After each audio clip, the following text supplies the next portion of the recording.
नमस्कार। आप सुन रहे हैं द बॉलीवुड रेडियो और मैं हूं आपके साथ आकाश।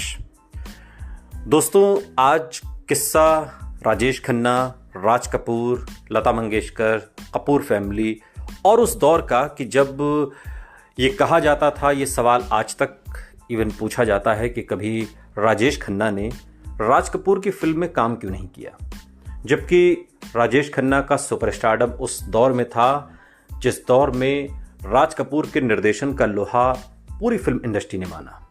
लेकिन फिर भी राज कपूर के फिल्म में राजेश खन्ना नहीं थे।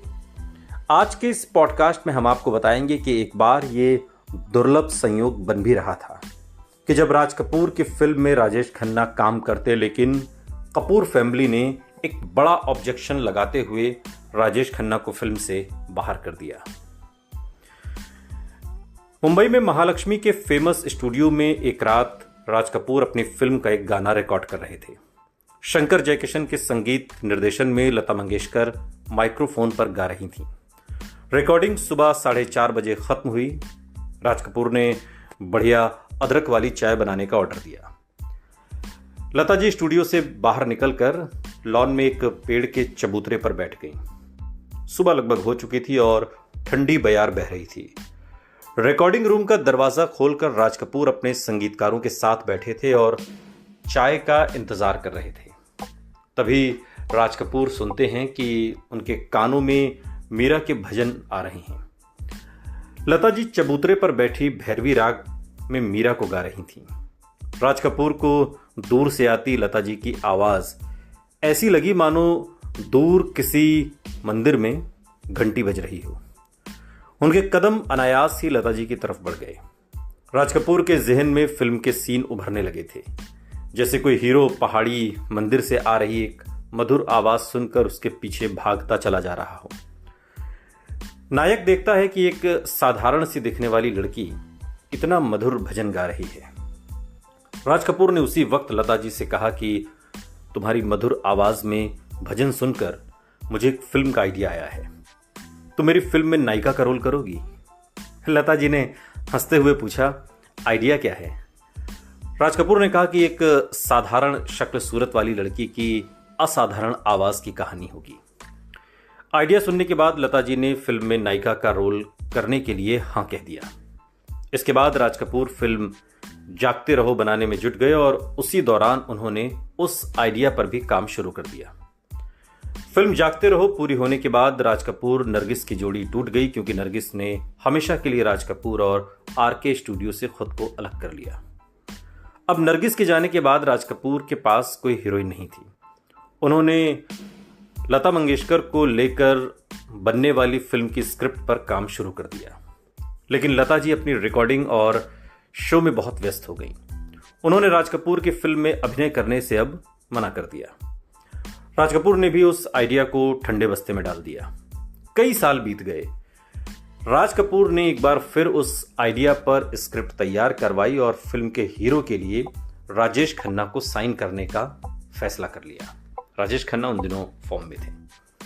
ये 70 के दशक की बात है, जब अमिताभ बच्चन के स्टारडम का सूरज चमक रहा था और राजेश खन्ना की फिल्में लगातार फ्लॉप हो रही थी। फ्लॉप की वजह से कोई गलत कहानियों का चुनाव नहीं था, बल्कि राजेश खन्ना की रोमांटिक छवि पर अमिताभ बच्चन का एंग्री यंग मैन का किरदार भारी पड़ रहा था। प्रेम कहानी की जगह लोगों को अमिताभ बच्चन का एक्शन पसंद आ रहा था। और दूसरी वजह यह थी कि स्टारडम ने राजेश खन्ना को इतना जिद्दी और अभिमानी बना दिया था कि वह प्रोड्यूसर्स को सालों साल इंतजार कराने लगे थे। अपने को एक्टर्स के साथ भी उनका व्यवहार कहते हैं कि सही नहीं रहता था। बड़े बड़े प्रोड्यूसर अब उनसे कन्नी काटने लगे थे। फ्लॉप हो रही फिल्मों के बीच राज कपूर का ऑफर राजेश खन्ना के लिए तपती धूप में बारिश बनकर आया। आरके बैनर की फिल्म में काम करना प्रतिष्ठा की बात होती थी। राजेश खन्ना को लगा कि यह फिल्म उनके गिरते करियर के लिए एक मजबूत सहारा बन सकती है, इसलिए उन्होंने तुरंत हाँ कर दी। उस फिल्म की हीरोइन के लिए हेमा मालिनी को सिलेक्ट किया गया। जब राज कपूर ने अपने परिवार को ब्रेकफास्ट टेबल पर यह खबर सुनाई कि उनकी अगली फिल्म राजेश खन्ना कर रहे हैं, तो ऋषि कपूर और रणधीर कपूर ने तुरंत ही अपना जो ऑब्जेक्शन है वो जता दिया। रणधीर को तो इस बात का गुस्सा था कि राजेश खन्ना अपने सेट पर राज कपूर का मजाक उड़ाते थे, उनको नकली चार्ली चैपलिन कहा करते थे, उनको क्यों फिल्म में लिया जा रहा है। ऋषि कपूर की नाराजगी ये थी कि फिल्म बॉबी के हिट होते ही काका उनके हीरोइन डिंपल को ले उड़े और फिल्म इंडस्ट्री से दूर कर दिया। उनकी परेशानी ये थी कि उस समय ऋषि कपूर की हमउम्र कोई हीरोइन इंडस्ट्री में नहीं थी जिनके साथ उनकी जोड़ी बन सके। उस वक्त की सारी हीरोइनें ऋषि कपूर से उम्र में बड़ी थीं। ऋषि कपूर ने एक बार कहा भी था कि मालूम नहीं क्यों उस दौरान इंडस्ट्री में काफी लोग काका से नाराज रहते थे। शम्मी कपूर को जब ये बात पता चली तो उन्होंने भी काका का विरोध किया। वजह यह थी कि शक्ति सामंत की कश्मीर की कली और एन इवनिंग इन पेरिस जैसी फिल्में करने वाले शम्मी कपूर को राजेश खन्ना ने जबरदस्त चुनौती दी थी और शक्ति सामंत की अगली फिल्में आराधना, कटी पतंग और अमर प्रेम राजेश खन्ना ने अपनी झोली में कर ली थी। इस तरह राज कपूर साहब को छोड़कर कपूर परिवार के सारे अभिनेता राजेश खन्ना से खफा हो गए। वो राज कपूर पर दबाव डालने लगे कि राजेश खन्ना को अपनी फिल्म से बाहर का रास्ता दिखाइए। अब राज कपूर दुविधा में पड़ गए।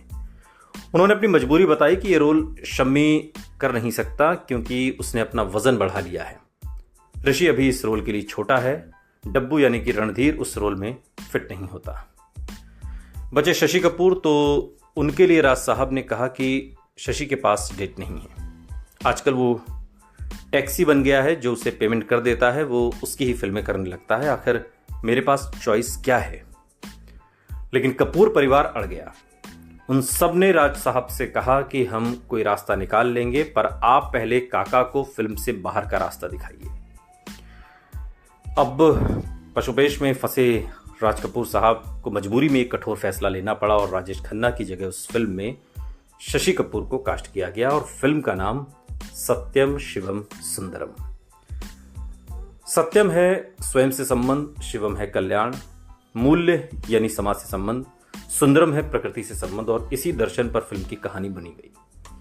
जब हेमा मालिनी को पूरी स्क्रिप्ट सुनाई गई तो उन्होंने फिल्म में अर्धनग्न शॉट देने पर ऐतराज किया क्योंकि वो राज कपूर को सीधे बोल नहीं पाई और आरके स्टूडियो से बार बार कॉल जाने के बाद भी हेमा जब बिजी होने का बहाना करती रही तो राज कपूर समझ गए कि हेमा ये रोल नहीं करना चाहती। उसके बाद दूसरी हीरोइन की तलाश शुरू हुई।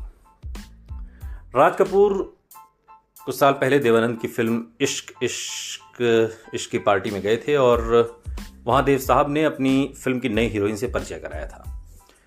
राज कपूर ने उस नई लड़की के हुस्न की काफी तारीफ की। हेमा मालिनी ने जब सत्यम शिवम सुंदरम में काम करने से मना कर दिया तब राज कपूर को उस लड़की की याद आई। वो लड़की सफेद साड़ी में ऑडिशन देने आरके स्टूडियो पहुंची। राज कपूर को उसका ऑडिशन पसंद आ गया और वो लड़की थी, आप सभी जानते हैं, जीनत अमान। और इसके बाद जीनत अमान को रूपा के रोल के लिए साइन किया गया। अपने जमाने की ये बोल्ड फिल्म सत्यम शिवम सुंदरम 22 मार्च 1978 को रिलीज हुई। जबरदस्त ढंग से कामयाब हुई और आज भी हर पर्व त्योहारों पर गांव से लेकर शहरों तक इसका एक गीत बजता है, जसोमती मैया से बोले नंदलाला।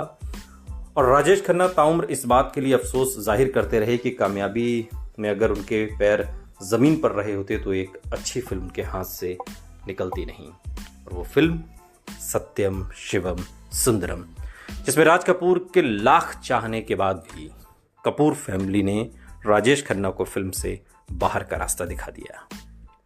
सुनते रहिए द बॉलीवुड रेडियो, सुनता है सारा इंडिया।